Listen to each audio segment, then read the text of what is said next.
ഇന്ന് നമ്മൾ വളരെ ടേസ്റ്റി ആയിട്ടുള്ള എണ്ണ കത്രിക്ക എന്ന് പറയുന്ന ഒരു കറി, വഴുതനങ്ങയാണ് ഈ കത്രിക്ക എന്ന് പറയുന്നത്. അപ്പോൾ ഇതുപോലൊരു 5-6 വേണം. ഇതിന് വേണ്ട ഇൻഗ്രീഡിയൻസ്, ഏറ്റവും പ്രധാനം കത്രിക്ക. ഇത് നല്ല പിഞ്ച് കത്രിക്കയാണ്. 4 4ആയിട്ട് പൊളന്ന് വെച്ചിരിക്കും. സവാള, തക്കാളി, അരമുറി തേങ്ങ, 1 ടീസ്പൂൺ കടുക്, 1/2 ടീസ്പൂൺ ഉലുവ, 1/2 ടീസ്പൂൺ ജീരകം, വെളുത്തുള്ളി, കൊച്ചുള്ളി, ആവശ്യത്തിന് വറ്റൻമുളക്, മഞ്ഞൾപ്പൊടി, 1/2 ടീസ്പൂൺ മഞ്ഞൾപ്പൊടി, 2 ടേബിൾ സ്പൂൺ ഗ്രൗണ്ട് നട്ട് നിലക്കടല, 1 ടേബിൾ സ്പൂൺ മല്ലി, പിന്നെ ഇതേ നല്ലെണ്ണ. ഇനി നമുക്ക് ഇതിൻ്റെ പ്രിപ്പറേഷനിലോട്ട് കിടക്കാം. ഒരു കടായി അടുപ്പത്ത് വെക്കുക, അതിലോട്ട് കുറച്ച് നല്ലെണ്ണ, ഇത് 3 ആദ്യം ഇടേണ്ടത്. മല്ലി 1 ടേബിൾ സ്പൂൺ മല്ലി, 2 ടേബിൾ സ്പൂൺ നിലക്കടല, വറ്റൻമുളക്.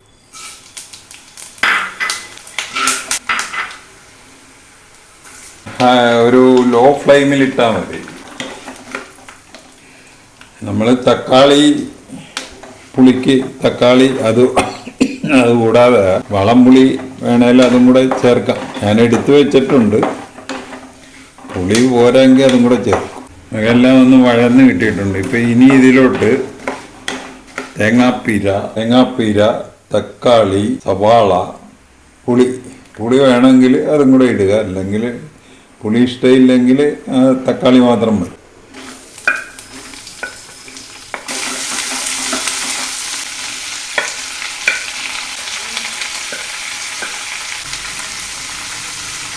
പുളി ഇട്ടിട്ടുണ്ട്. കുറച്ച് ഉപ്പ് കൂടെ ഇടുക. ബാക്കി ഉപ്പൊക്കെ നമുക്ക് പിന്നെ ഇടാം.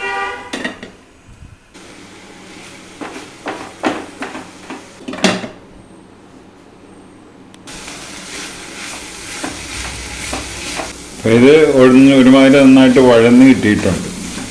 ഇനി ഇത് ആറാനായിട്ട് വെക്കണം. ആറിയിട്ട് വേണം ഇതൊന്ന് അരപ്പായിട്ട് എടുക്കണം. നല്ല മഷി പോലെ അരച്ചെടുക്കണം. അപ്പോൾ ഇത് നമ്മളൊന്ന് മഷി പോലെ അരച്ചെടുക്കണം. ഇച്ചിരി വെള്ളം ചേർക്കുക, 1/2 കപ്പ് വെള്ളം ചേർക്കുക. അപ്പോൾ നമ്മളിത് മഷി പോലെ അരച്ചെടുത്തിട്ടുണ്ട്. ഇനി അടുത്തത് കടായി ഒന്നുകൂടെ അടുപ്പത്ത് വെക്കുക. ചൂടായി കഴിയുമ്പോൾ നല്ലെണ്ണ ഒഴിക്കും. എണ്ണ ചൂടായി കഴിയുമ്പോൾ കടുക്, ഉലുവ, ജീരകം അത് പൊട്ടിക്കഴിയുമ്പോൾ വേപ്പില ഇടുക. ഇനി അതിലോട്ട് ഈ ഉള്ളി, വെളുത്തുള്ളി,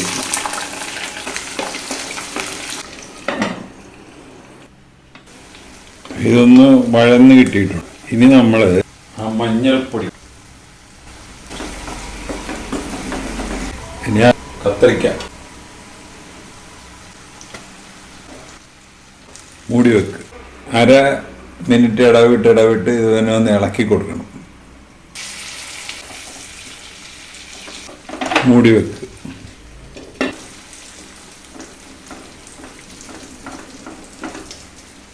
ഇനി ഇതിലോട്ട് നമ്മൾ ഈ അരപ്പൊഴിക്കണം. അരച്ച് വെച്ചിരിക്കുന്ന ഇതിലോട്ട് ഇടുക. ആ മിക്സി കഴുകിയ വെള്ളം കൂടെ ഒഴിക്കും. സിമ്മിലിട്ട് മൂടി വെക്കുക.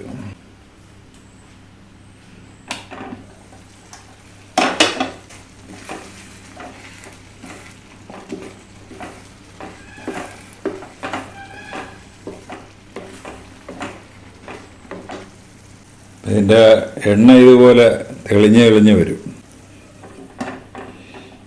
അപ്പോൾ ഇത് നമുക്ക് ചപ്പാത്തിയുടെ കൂടെ കഴിക്കാം, അല്ലെങ്കിൽ ചോറിൻ്റെ കൂടെ കഴിക്കാം. നമ്മുടെ എണ്ണയൊക്കെ ഇതുപോലെ തെളിഞ്ഞ്, അപ്പോൾ നമ്മൾ ഇപ്പോൾ ഇതിനെ ഈ കൂടുതൽ സോളിഡായിപ്പോയി എങ്കിൽ ഇച്ചിരൂടെ വെള്ളം ചേർക്കാം. എന്നിട്ട് അതനുസരിച്ച് ഉപ്പും കൂടെ ചേർത്താം. നമ്മൾ ചപ്പാത്തിയുടെ കൂടെ തിന്നാൻ പോകും. അപ്പോൾ എണ്ണക്കത്രിക്ക ഒന്ന് ഉണ്ടാക്കി നോക്കുക.